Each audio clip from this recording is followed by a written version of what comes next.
Hello, welcome to Know It, Live It's special series on Lompoc, California, fallen heroes of World War II. And today we're honoring Leon L.Barnes. Leon was a twin. His sister is named Leah, and they both graduated from Lompoc High School in 1938.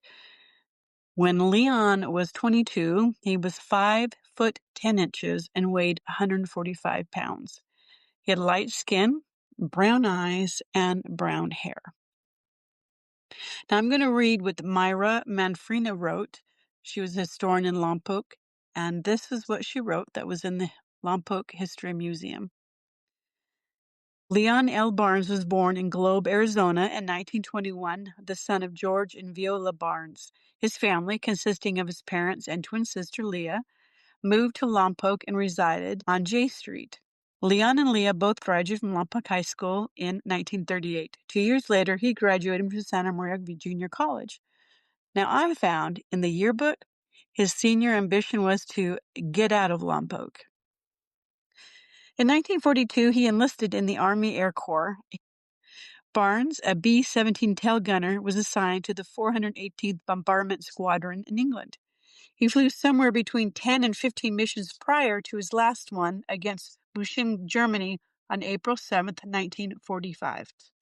Büchen was a small city near Hamburg. The target was an underground oil storage depot located on a canal. Since there were no heavy flak batteries, the aircrew considered that this would be a milk run. But the city was obscured by heavy fog, and the mission was delayed by 4 hours. The crew was taking off at around 10:30 hours. Once over the target, the American bombers were attacked by numerous enemy fighters. Barnes defended Goldbrick with sustained fire from his machine guns, and his accurate shooting resulted in his sharing credit for an enemy fighter shot down that day. Sadly, tragedy soon befell Goldbrick.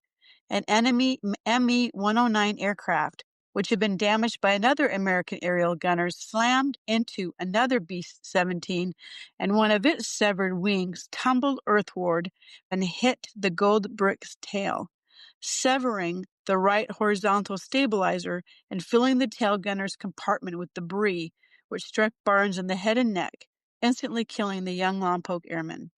Despite this major damage to his aircraft, the pilot, Lieutenant Joe King, was able to fly it back to the base, a feat for which he and his co-pilot were both awarded the Distinguished Flying Cross.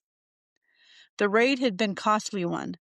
2 418th aircraft were lost, and another 2 were heavily damaged. Ironically, Leo Barnes was the sole casualty from Goldbrick. He was buried in the Cambridge American Military Cemetery in Cambridge, England. In May of 1945, Leon's mother received a letter from Chaplain Glenn F. Teska, which gave the following account of the funeral service which had been held for her son.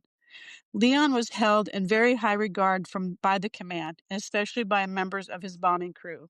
His loss is deeply felt by all his friends. He died bravely while in combat with enemy fighter planes over Germany, and his body was brought back to England by his fellow crew members. They tell me that he died instantly without suffering. A Protestant chaplain performed a Christian burial service with full military honors, laying him to rest in one of our American military cemeteries here in England. His fellow crew members attended his service and laid flowers on the altar of our station chapel in his honor. Barnes' mother also received a letter from his bombing crew, which indicated that the plane was well protected by Leon until the main danger had passed. Not until then did his gun cease firing. It was due to Leon's excellent work that the rest of his crew got back safely.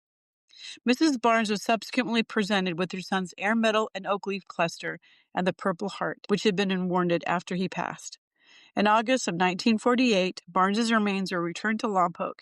He was laid to rest at Lompoc Evergreen Cemetery following a service conducted by the Reverend Albert Knoll. His pallbearers were a group of his schoolmates.